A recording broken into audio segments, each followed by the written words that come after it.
My then agent, whose name escapes me at the moment, called up and said, Irwin Allen is doing a series called Lost in Space at 20th Century Fox, and he wants to see you. Well, I had never heard of Irwin Allen, actually. Of course, I had heard of 20th Century Fox. I began my Hollywood career at the television career at 20th Century Fox in The Third Man, which was my first series. So I went to see him. I knew it was 4 p.m. of an afternoon, and I was ushered into the presence, and there he was, behind a huge desk, surrounded by a group of his retainers, also known as yes men in the industry. And it was very strange. It was the wildest way to get a job that I'd ever experienced. He said, "Do you want to be in the series?" And I said, "Well, I don't know. I haven't read a script." And Irwin said, "Somebody give him a script." Somebody did. I had a script. Very weird. And then he said, "You know, we did a pilot and you weren't in it." I said, "And?" He said, "Now you're in it." I said, "Oh." Very, very peculiar. It all comes back to me now with a kind of horror. Then he turned to the casting man, who was also in the office, and he said, "Sign him up and don't pay him too much money." I quickly changed that, you may be sure. And he said, "Go home." There was a question about billing, yes. He said, "I have signed all the other actors, and they're all in the pilot, and you were not, and you will have to be in last position." I said, "Well, I'm not going to be very comfortable with that." And he said, "You got a better idea?" I said, "I don't know offhand." He said, "Well, go home and think about it, and call me up. Let me know. That's all." I staggered out of the office, and I read the script, and I remember I liked it. I thought, there's a big potential in Old Smith. He was written as a deep-dyed, snarling villain, and he bored the out of me, because there is no longevity in deep-dyed, snarling villainy. And already I started to plan what I was going to do about that. I also knew that I wanted to be in the show.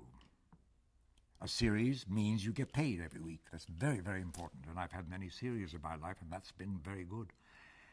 And so I thought about the billing situation, and I called a dear friend of mine who was head of casting at NBC, and I said, "In your experience, have you ever given a running member of a television cast special guest star billing?"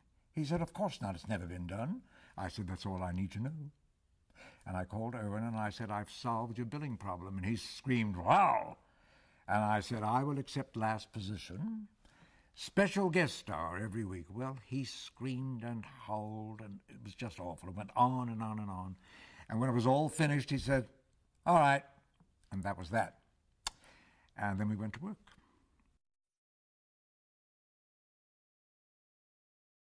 Villainy is easy. I've played many villains in my time, and my most successful villains have been comedic villains. And I knew that. And I began to plot and plan how to do that. And I began to sneak it in. And Tony Wilson, the story editor, knew what I was up to and talked to Irwin, and I must say, Irwin not only allowed me to do that, but one day said, "Do more." And I did. And the rest, as we say, is history. I loved that character. I created him from nothing. He was not on the page. On the page was the deep-dyed, snarling villain who was a great bore to me. And the other man that finally evolved was very close to my heart. And of all the many myriad characters that I have played in my life, he surely is the favorite. He is. I've been called many things in print about the character. All of it makes me yawn because it's all boring. I was highly paid to have the best time of my life. And so much for that. How much of me isn't... I suppose some of us is in everything we do. I mean, it was my voice, my body, my look, playing Dr. Zachary Smith. I like to feel that I would never in a million years have done what he did in life. Maybe. You never know. However, I found him adorable. I did. Still do. Really. So I suppose there's a little of me in him, as there is a little of all of us in everything we do.